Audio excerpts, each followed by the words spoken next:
Hello friends, मैं दीपक मौर्य। मेरा YouTube channel DK online learning में आप सभी का स्वागत है। तो कैसे है दोस्तों, आशा करते होंगे मस्त होंगे, स्वस्थ होंगे और अच्छे से अपने क्लास को भी कर रहे होंगे। तो चलिए इसी बीच आज हम लोग नेक्स्ट क्लास को लेकर आ चुके हैं। और आप लोगों ने अभी तक चैनल को सब्सक्राइब नहीं किया है तो चैनल को सब्सक्राइब जरूर कर ले, बेल आइकन घंटी को भी क्लिक कर ले और हर जगह हर ग्रुप में हर भाई बहन के पास शेयर कर ले ताकि इसका बेनिफिट सभी दोस्तों भाई बहन को मिल सके। तो चलिए अपनी क्लास को स्टार्ट करते हैं। ध्यान दीजिए, यहाँ पर क्या बोला गया कि अंग्रेजों एवं मराठा के बीच कुछ महत्वपूर्ण संधियाँ। ठीक है, अंग्रेजों और मराठों के बीच महत्वपूर्ण संधि के बारे में हम लोग देखने वाले हैं। जैसे सूरत की संधि कब हुआ था, तो याद रखिए सूरत की संधि 1775 में हुआ था। सूरत की संधि कब हुआ था, तो 1775 में हुआ था आपका सूरत की संधि। क्लियर, याद रखें सूरत की संधि कब हुआ था, 1775 में हुआ था। पुरंदर की संधि कब हुआ था, तो याद रखिएगा 1776 में हुआ था। पुरंदर की संधि कब हुआ था, 1776 में हुआ था, याद रखिएगा। अब बड़गांव की संधि कब हुआ था, तो 1779 में हुआ था। याद रखिए बड़गांव की संधि 1779 में हुआ था। सालाबाई की संधि कब हुआ था, तो 1782 में हुआ था। कब, सालाबाई की संधि 1782 में हुआ था। बसीन की संधि कब हुआ था, तो याद रखिए बसीन की संधि 1802 में हुआ था। बसीन की संधि कब हुआ था, तो 1802 में हुआ था बसीन की संधि। क्लियर, याद रखिए। चलिए उसके बाद ध्यान देते हैं, आगे हम लोग पढ़ते हैं। आगे ध्यान दीजिए क्या बोला गया यहाँ पर। देखिए आगे यहाँ पर बोला गया आपको कि ध्यान से देखिए यहाँ पर कि पुरंदर की संधि आपको 1776 में बताया गया। बड़गांव की संधि आपका 1700 बड़गांव की संधि आपका कब बताया गया, 1779 में बताया गया। सालाबाई की संधि आपका 1782 में बताया गया। बसीन की संधि 1802 में बताया गया। देवगांव की संधि जो होता है आपका याद रखिए 1803 में। ठीक है, बसीन की संधि 1802, याद रखिए बसीन की संधि 1802 और देवगांव की संधि 1803 में। राजापुर घाट की संधि कब हुआ था, 1804 में। ध्यान दीजिएगा, राजापुर घाट की संधि कब हुआ था, 1804 में हुआ था। राजापुर घाट की संधि कब हुआ था, तो 1804 में। नागपुर की संधि कब हुआ था, तो 1816 में हुआ था। नागपुर की संधि कब हुआ था, 1816 में, ध्यान दीजिएगा। ठीक है, नागपुर की संधि 1816 में हुआ था। नागपुर की संधि 1816 में। ग्वालियर की संधि कब हुआ था, 1817 में हुआ था। ग्वालियर की संधि कब हुआ था, तो 1817 में हुआ था, याद रखें ग्वालियर की संधि 1817 में हुआ था। पूना की संधि कब हुआ था, तो 1817 में ही हुआ था। मंदसौर की संधि कब हुआ था, तो 1818 में हुआ था। क्लियर, याद रखें मंदसौर की संधि 1818 में हुआ था। चलिए उसके बाद आगे ध्यान दीजिए यहाँ पर। देखिए सूरत की संधि 1775 में हुआ था। आपको सभी को मालूम होगा सूरत की संधि 1775 में, अभी आपको बताया गया ना। देखिए ध्यान से, सूरत की संधि कब हुआ था, 1775 में। सूरत की संधि कब हुआ था, 1775 में। पुरंदर की संधि कब, 1776 में। बड़गांव की संधि 1779 में। सालाबाई की संधि 1782 में। ठीक है, बसीन की संधि 1802 में, याद रखिए बसीन की संधि 1802 में। देवगांव की संधि 1803 में। राजापुर घाट की संधि 1804 में। राजापुर घाट की संधि 1804 में। नागपुर की संधि 1816 में। ग्वालियर की संधि 1817 में, याद रखिए ग्वालियर की संधि 1817 में। क्लियर, चलिए उसके बाद आगे ध्यान दीजिए। आगे ध्यान देने पर यहाँ पर क्या मिलता है, ध्यान से देखिए। नागपुर की संधि 1816 में हुआ ना। ग्वालियर की संधि 1817 में। पूना की संधि भी 1817 में हुआ था। देखिए सिर्फ आपको रिवाइज करना है, रटना है। जो नहीं याद है उसको याद कर लीजिए, क्योंकि आधा क्वेश्चन आपको 100% इसमें से आपको याद होगा। कुछ ही जो नहीं याद होगा उसी को सिर्फ आपको याद करना है। ठीक है, तो पूना की संधि 1817 में। मंदसौर की संधि आपको 1818 में। क्लियर है, चलिए अब आगे बढ़ते हैं हम लोग। ध्यान दीजिए आगे आपको क्या बोला गया यहाँ पर। देखिए आगे आपको यहाँ पर ध्यान से देखिएगा, थोड़ा जूम कर लेते हैं इसको। चलिए यहाँ पर बोला गया कि मराठा साम्राज्य का संस्थापक कौन था, याद रखें मराठा साम्राज्य का संस्थापक कौन था, तो याद रखें शिवाजी थे। मराठा साम्राज्य के संस्थापक कौन थे, तो शिवाजी थे।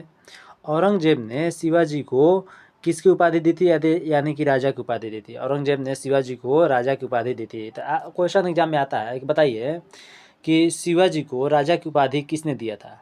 बताइए किसने दिया था, तो याद रखिए औरंगजेब ने दिया था। किसने दिया था, तो औरंगजेब ने दिया था। तो शिवाजी ने 1656 में रायगढ़ को अपनी राजधानी बनाया। किसको, तो रायगढ़ को अपनी राजधानी बनाया। शिवाजी ने 1656 में रायगढ़ को क्या किया कि अपनी राजधानी बनाया था। क्लियर, याद रखें 1656 में रायगढ़ को अपनी राजधानी बनाया। तो शिवाजी एवं जय सिंह के बीच पुरंदर की संधि 1665 में हुई। शिवाजी एवं जय सिंह के बीच पुरंदर की संधि 1665 में हुई थी। याद रखें 1665 में हुई थी। क्लियर, याद रखें 1665 में हुई। शिवाजी एवं जयसिंह के मध्य पुरंदर की संधि कब हुई थी? 1665 में हुई। तो 1674 ईस्वी में शिवाजी का राज्याभिषेक हुआ, याद रखें। कब? 1674 ईस्वी में शिवाजी का राज्याभिषेक हुआ था। क्लियर, याद रखें। 1674 ईस्वी में शिवाजी का क्या राज्याभिषेक हुआ?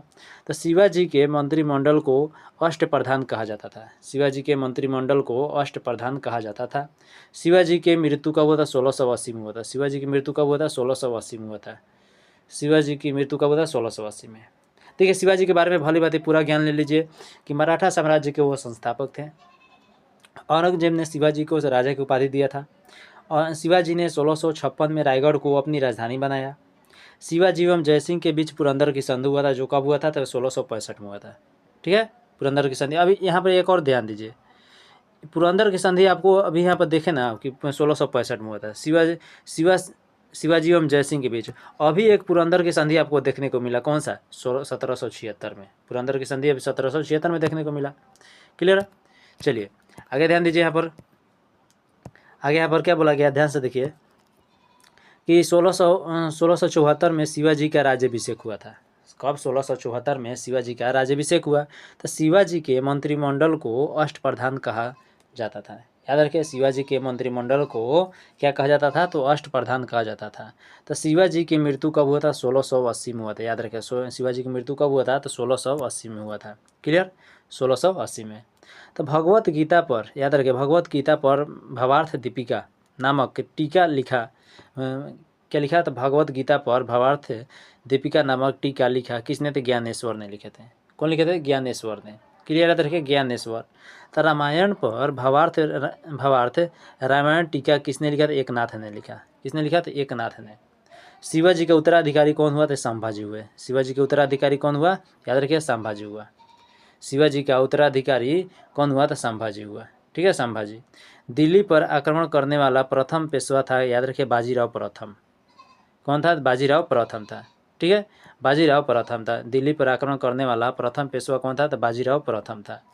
अंतिम मराठा पेशवा था, याद रखिए, बाजीराव द्वितीय था। अंतिम मराठा पेशवा कौन था? बाजीराव द्वितीय था। बाजीराव द्वितीय था। अंतिम मराठा पेशवा था कौन? बाजीराव द्वितीय था। क्लियर? तो भगवत गीता पर भावार्थ दीपिका नामक टीका लिखा किसने? ज्ञानेश्वर ने। और रामायण पर भावार्थ रामायण टीका लिखा किसने? एकनाथ ने। और शिवाजी का उत्तराधिकारी कौन? संभाजी हुए। और दिल्ली पर आक्रमण करने वाला प्रथम पेशवा कौन था? तो यार बाजीराव प्रथम था। अंतिम मराठा पेशवा कौन था? तो बाजीराव द्वितीय था। क्लियर? चलिए उसके बाद हम लोग आगे बढ़ते हैं। आगे आपको ध्यान दीजिए, क्या देखा गया कि खेड़ा का युद्ध कब हुआ था? खेड़ा का युद्ध कब हुआ था? तो याद रखिए, 1707 में हुआ था। खेड़ा का युद्ध कब हुआ था? 1707 में हुआ था। कब? 1707 में। जो किसके बीच हुआ था? तो साहू और ताराबाई के बीच हुआ था। साहू और ताराबाई के बीच हुआ था। क्लियर है? साहू और ताराबाई के बीच हुआ था। कौन सा युद्ध? तो याद रखिए, साहू और खेड़ा का युद्ध हुआ था। और पाल खेड़ा का युद्ध कब हुआ था? तो 1728 में हुआ था। पाल खेड़ा का युद्ध कब हुआ था? 17। देखिए, खाली खेड़ा सिर्फ कहे तो आपको 1707 में साहू और ताराबाई के बीच हुआ था। वही अगर पाल खेड़ा का युद्ध कह दे तो 1728 में हुआ था। बाजीराव प्रथम एवं निजामुल मुल्क के हुआ था। निजामुल मुल्क के बीच हुआ था। बाजीराव प्रथम एवं निजामुल मुल्क के बीच हुआ था। क्लियर है? चलिए उसके बाद आगे ध्यान दीजिए। तो प्रथम आंग्ल मराठा युद्ध कब हुआ था? तो 1775 से 82 के बीच हुआ था। क्लियर? कब से कब तक हुआ? प्रथम आंग्ल मराठा युद्ध 1775 से 1782 तक हुआ था, जो जिसमें इनके भी कौन सी संधि हुई थी? तो सालबाई की संधि हुई थी। प्रथम आंग्ल मराठा युद्ध में कौन सी संधि हुआ था? तो सालबाई की संधि हुआ था। क्लियर है? उसके बाद बोला गया द्वितीय आंग्ल मराठा युद्ध। द्वितीय आंग्ल मराठा युद्ध 1803 से 5 तक हुआ था। 1803 से 5 तक हुआ था, जिसमें देवगांव की संधि हुआ था। जिसमें क्या है? देवगांव की संधि हुआ था।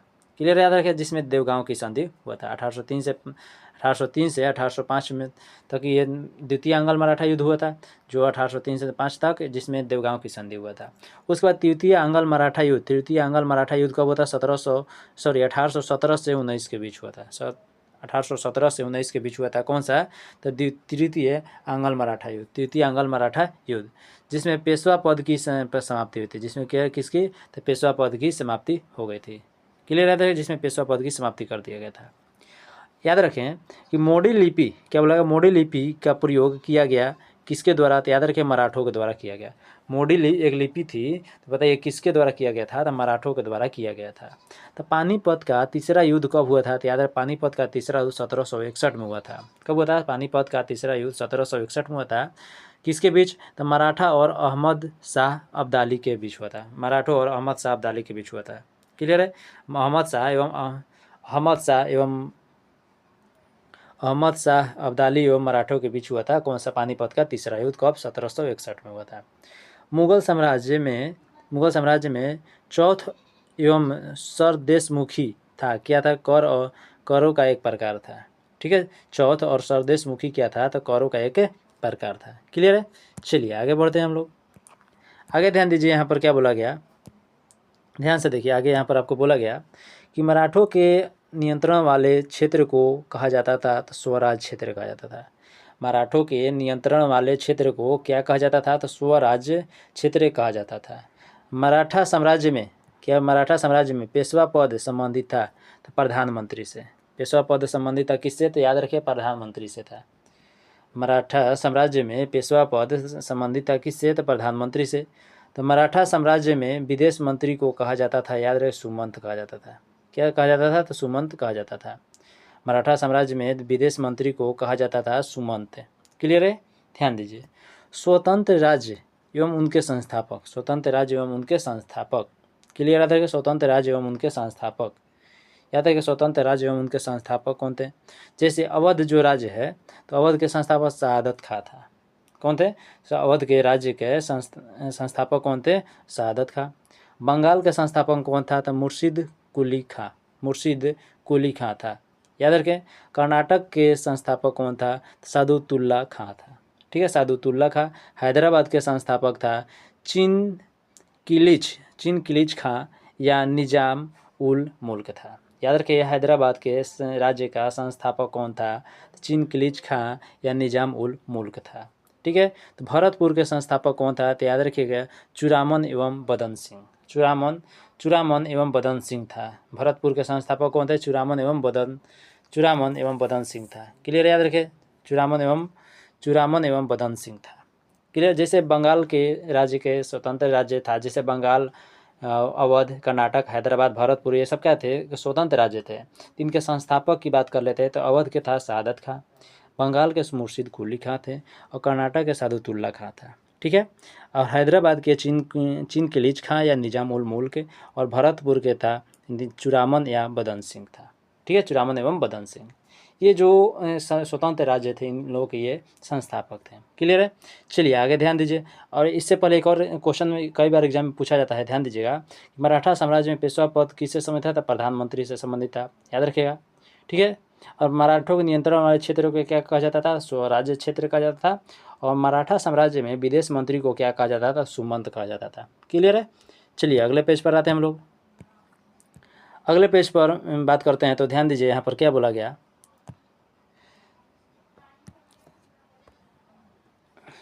चलिए ध्यान दीजिए, आपको अगले पेज पर यहाँ बोला गया कि उत्तरकालीन मुगल सम्राटों में क्या बोला गया कि उत्तरकालीन मुगल सम्राटों में किसे साहेब बेखबर के नाम से जाना जाता है?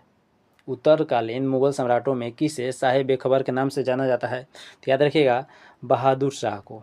किसे जाना जाता है? तो बहादुर शाह को जाना जाता है। क्लियर? याद रखें, उत्तरकालीन मुगल सम्राटों में किसे साहेब बेखबर के नाम से जाना जाता है? तो बहादुर शाह को। लंपट मूर्ख के नाम से किसे जाना जाता है? याद रखें, लंपट मूर्ख के नाम से किसे जाना जाता है? तो जहादर शाह को। याद रखें, जहादर शाह को लंपट मूर्ख के नाम से जाना जाता है। क्लियर? लंपट मूर्ख के नाम से किसे जाना जाता है? तो ध्यान दीजिएगा, जहादर शाह को जाना जाता है। तो घृणित कायर के नाम से किसे जाना जाता है? घृणित कायर के नाम से किसे जाना जाता है? तो फर्रुख सियर को जाना जाता है। जो लोग भी नए नए स्टूडेंट जुड़े हैं, अगर आप लोगों ने चैनल को सब्सक्राइब नहीं किया है तो चैनल को सब्सक्राइब फटाफट कर लें और बेल आइकन घंटी को भी क्लिक कर लें ताकि हर वीडियो का नोटिफिकेशन आप तक सबसे पहले मिलता रहे। क्लियर है?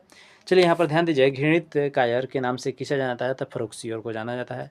रंगीला बादशाह के नाम से किसे जाना जाता है? तो मोहम्मद शाह को जाना जाता है। क्लियर? ठीक है। रंगीला बादशाह के नाम से किसे जाना जाता है? तो मोहम्मद शाह को जाना जाता है। मुगल कालीन इतिहास में किसे किंग मेकर के रूप में जाना जाता है? बताइए। मुगलकालीन इतिहास में किसे किंग मेकर के रूप में जाना जाता है? तो सैयद बंधु को जाना जाता है। किसे? सैयद बंधु को जाना जाता है, जिसे हुसैन अली खां या अब्दुल्ला खां कहा जाता है, जिसे हुसैन अली खां या अब्दुल्ला खां कहा जाता है। क्लियर है? हुसैन अली खां या अब्दुल्ला खां कहा जाता है। चलिए आगे ध्यान दीजिए कि नादिर शाह ने दिल्ली पर आक्रमण किया था कब? याद रखिए 1739 में किया था, मुहम्मद शाह के समय। ठीक है, जब मुहम्मद शाह वहाँ का शासन यानी कि शासन के बागडोर संभाले थे, शासन बागडोर में थे, तो उस समय नादिर शाह ने दिल्ली पर आक्रमण किया था कब? 1739 में। क्लियर है? चलिए एक बार और इसको ध्यान दीजिए, यहाँ पर एग्जाम में आता है, कई बार क्वेश्चन आया हुआ है कि उत्तरकालीन मुगल सम्राटों में किसे साहेब बेखबर के नाम से जाना जाता है? तो याद रखिएगा बहादुर शाह को जाना जाता है। लंपट मूर्ख के नाम से किसे जाना जाता है? तो जहादर शाह को जाना जाता है। और घृणित कायर के नाम से किसे जाना जाता है? फर्रुखसियर को। रंगीला बादशाह के नाम से किसे जाना जाता है? तो मोहम्मद शाह को जाना जाता है। मुगल कालीन इतिहास में किसे किंग मेकर के रूप में जाना जाता है? तो सैयद बंधु, हुसैन अली खां, अब्दुल्ला खां को। ठीक है, नादिर शाह ने दिल्ली पर आक्रमण किया था 1739 में मोहम्मद शाह के समय। याद रखें, मोहम्मद शाह के समय। क्लियर? चलिए आगे ध्यान दीजिए, आगे यहाँ पर आइए, आगे देखिए यहाँ पर क्या बोला गया कि मयूर सिंहासन पर बैठने वाला अंतिम मुगल शासक था मोहम्मद शाह। याद रखिए, मयूर सिंहासन पर बैठने वाला अंतिम मुगल शासक कौन था? तो ध्यान दीजिएगा, मोहम्मद शाह था। कौन था? मोहम्मद शाह। उसके बाद अहमद शाह अब्दाली ने भारत पर आक्रमण किया था कब? कितना बार आक्रमण किया था? याद रखिए 8 बार आक्रमण किया था। कितना बार? तो 8 बार आक्रमण किया था। कौन? अहमद शाह अब्दाली ने भारत पर। अंतिम मुगल सम्राट कौन था? तो याद रखिएगा बहादुर शाह जफर था। ठीक है, बहादुर शाह जफर था। बहादुर शाह जफर अंतिम मुगल सम्राट था। क्लियर है? चलिए उसके बाद आगे ध्यान दीजिए, यहाँ पर बोला गया कि 1857 की क्रांति में शामिल होने के कारण अंग्रेजों द्वारा बहादुर शाह जफर को निर्वासित किया गया था रंगून में। कहाँ पर? रंगून में किया गया था। ठीक है, अब यहाँ पर ध्यान दीजिए कि उत्तरकालीन मुगल शासक कौन कौन से कब से कब तक वह शासन किए थे, इसके बारे में भी अध्ययन कर लेते हैं। जैसे बात कर लेते हैं तो बहादुर शाह जो था, कौन था? बहादुर शाह। तो बहादुर शाह कब से कब तक शासन किया था? यार 1707 से 1712 ईस्वी तक। बहादुर शाह कब से कब तक शासन किया था? तो 1707 से 1712 तक वह शासन किया था। जहादर शाह जो है वह कब से कब तक शासन किया था? तो 1712 से लेकर 13 तक। ठीक है, 12-13 सिर्फ शासन किया था, 12 से 13 तक। ठीक है, उसके बाद बात करते हैं तो फर्रुखसियर आते हैं। तो फर्रुखसियर जो है 1713 से 1719 तक शासन किया था। जैसे यहाँ पर बात की है तो 7-5-12 यानी कि 5 वर्ष तक ये, यानी कि 7 से 12 तक ये बहादुर शाह शासन किया, और 12 से 13 तक ये जहादर शाह शासन किया, और 13 से 19 तक फर्रुखसियर ने शासन किया। ठीक है, चलिए आगे बढ़ते हैं। इसके बाद हम लोग आगे यहाँ पर बताया गया, आपको ध्यान दीजिएगा आगे क्या बोला गया कि मुहम्मद शाह कौन आते हैं? मुहम्मद शाह। तो मुहम्मद शाह जो है 1719 से लेकर 1748 तक शासन किया। देखिए अब धीरे धीरे इनका जो कार्यकाल था वो बढ़ने लगा। ठीक है, तो 1719 से 1748 तक इसने मुहम्मद शाह ने शासन किया। ठीक है, अब उसके बाद आता है अहमद शाह अब्दाली जिसे, ठीक है, अहमद शाह 1748 से 1754 ईस्वी तक शासन किया था। याद रखें, 1748 से 1754 ईस्वी तक शासन कौन किया था? तो अहमद शाह ने शासन किया था।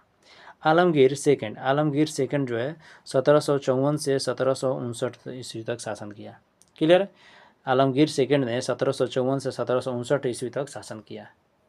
ठीक है, 1754 से 1759 ईस्वी तक क्या है? शासन किया था। क्लियर? याद रखें, आलमगीर सेकंड जो है 1754 से 1759 ईस्वी तक शासन किया। शाह आलम सेकंड, याद रखें, शाह आलम सेकंड 1759 से 1806 ईस्वी तक शासन किया। कब? 1759 से 1806 ईस्वी तक शासन किया शाह आलम सेकंड। क्लियर? याद रखें, शाह आलम सेकंड जो है 1759 से, ध्यान दीजिए, 1759 से 1806 तक शासन किया था। और आलमगीर सेकंड जो था कब से? 54 से लेकर 59 तक। शाह आलम सेकंड जो है 1759 से 1806 तक शासन किया। वही अकबर की अगर बात कर लेते हैं तो अकबर जो है सेकंड जो है वह 1806 से 1837 तक शासन किया। अकबर सेकंड जो था 1806 से 1837 तक शासन किया। अब बहादुर शाह जफर जो है, ठीक है, बहादुर शाह जफर जो कि अंतिम मुगल सम्राट था, तो 1837 से 1857 तक शासन किया। इसके बाद 1857 में वह क्रांति छिड़ गया था। ठीक है, ये सब उत्तरकालीन शासक थे। ठीक है, चलिए उसके बाद हम लोग आगे बढ़ते हैं। ध्यान दीजिए, अब हम लोग आते हैं आगे। ध्यान दीजिए यहाँ पर क्या बोला गया कि भारत में प्रथम पुर्तगाली वायसराय बना। भारत में प्रथम पुर्तगाली वायसराय बना कौन? याद रखिएगा, Francisco de Almeida. Francisco de Almeida जो है वह प्रथम पुर्तगाली वायसराय बना। ठीक है, भारत में प्रथम पुर्तगाली वायसराय कौन बना? Francisco de Almeida. Francisco de Almeida, याद रखें।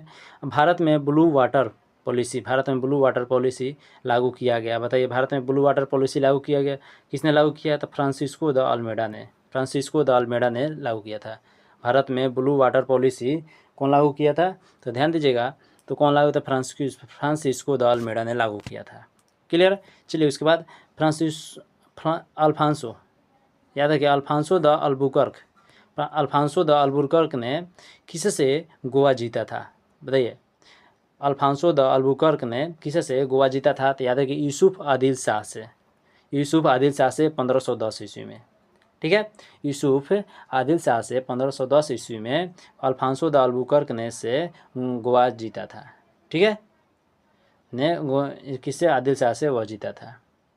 ठीक है, उसके बाद आगे ध्यान दीजिए, पुर्तगालियों ने अपनी पहली व्यापारी कोठी कहाँ खोला था? तो याद रखिए, कोचीन में खोला था। कहाँ पर खोला था? तो कोचीन में खोला था। क्लियर? कोचीन में खोला था। उसके बाद बात कर लेते हैं,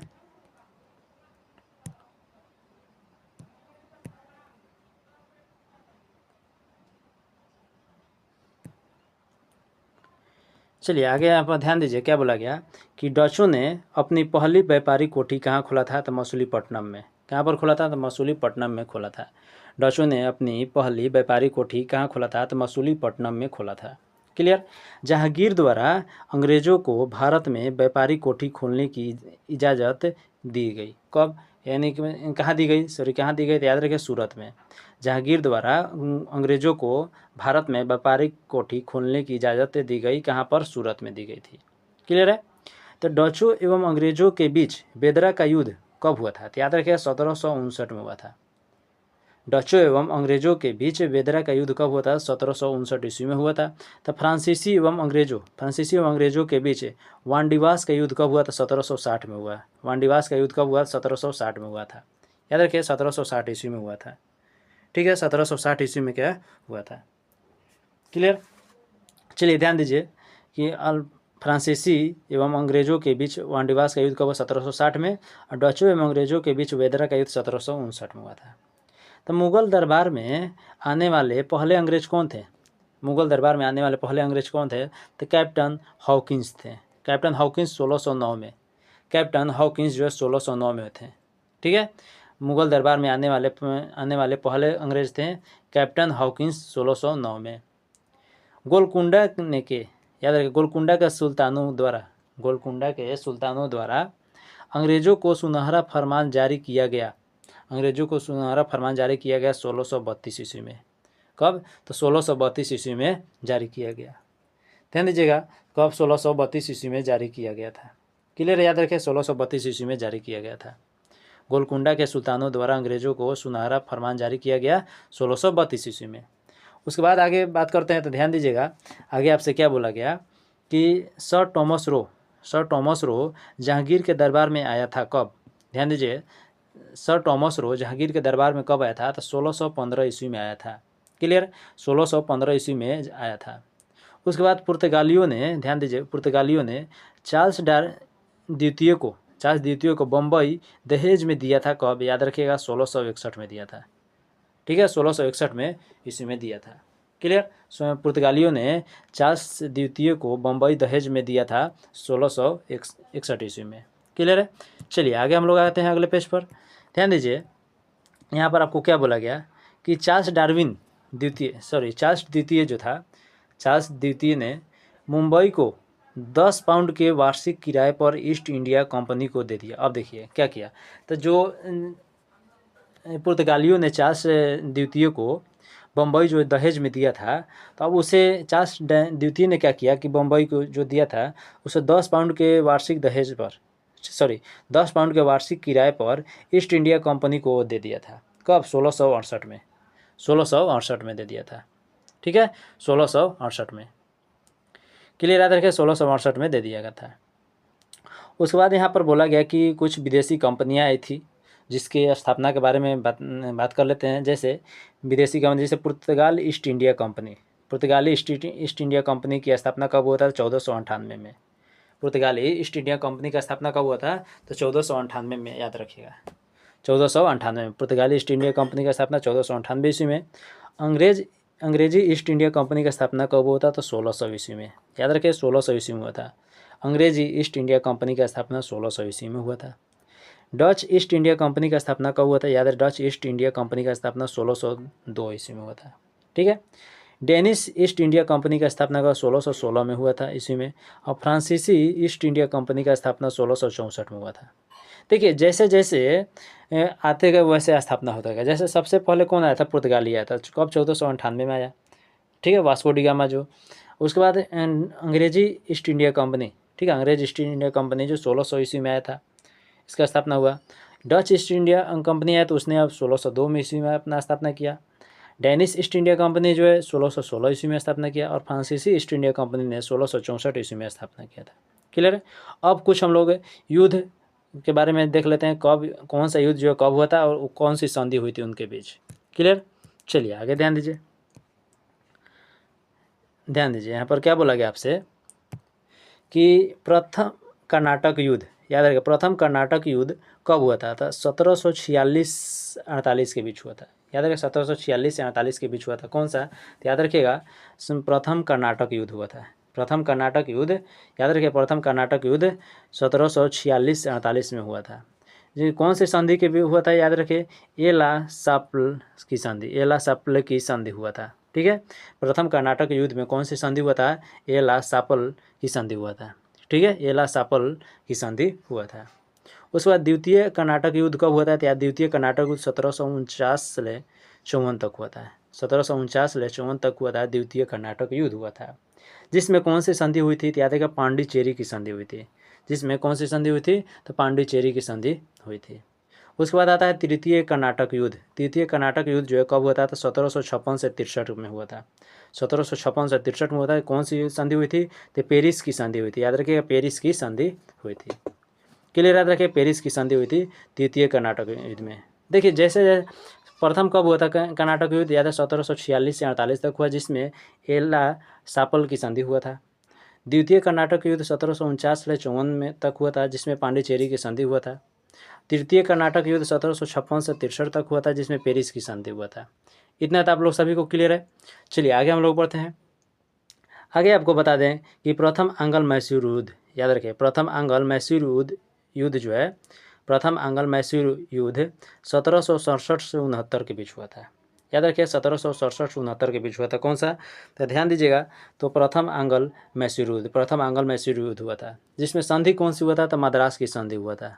ठीक है, तो उसमें कोई गवर्नर जनरल उसमें नहीं थे, याद रखिएगा। ठीक है, उसमें गवर्नर जनरल का कोई नहीं था।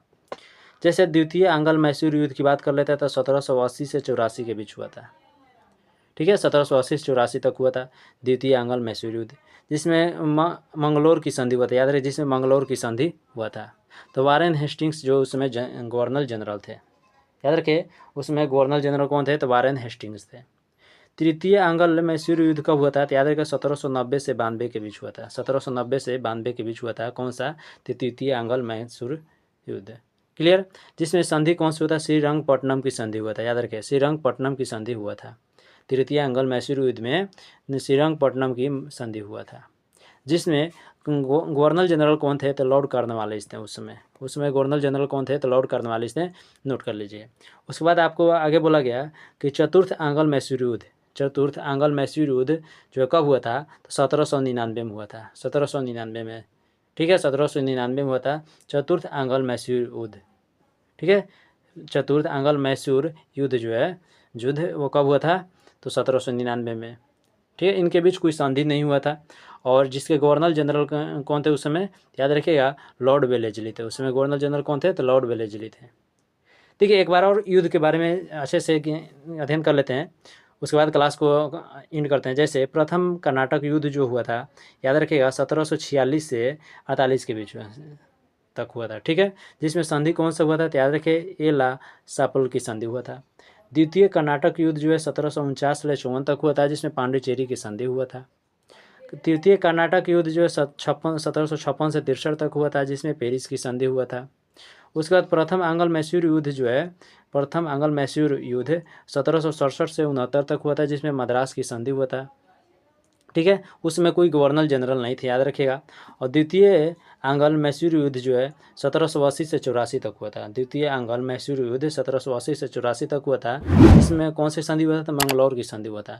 उस समय गवर्नर जनरल कौन थे, तो वारेन हेस्टिंग्स थे, याद रखें। गवर्नर जनरल कौन थे, वारेन हेस्टिंग्स थे, द्वितीय आंग्ल मैसूर युद्ध के समय।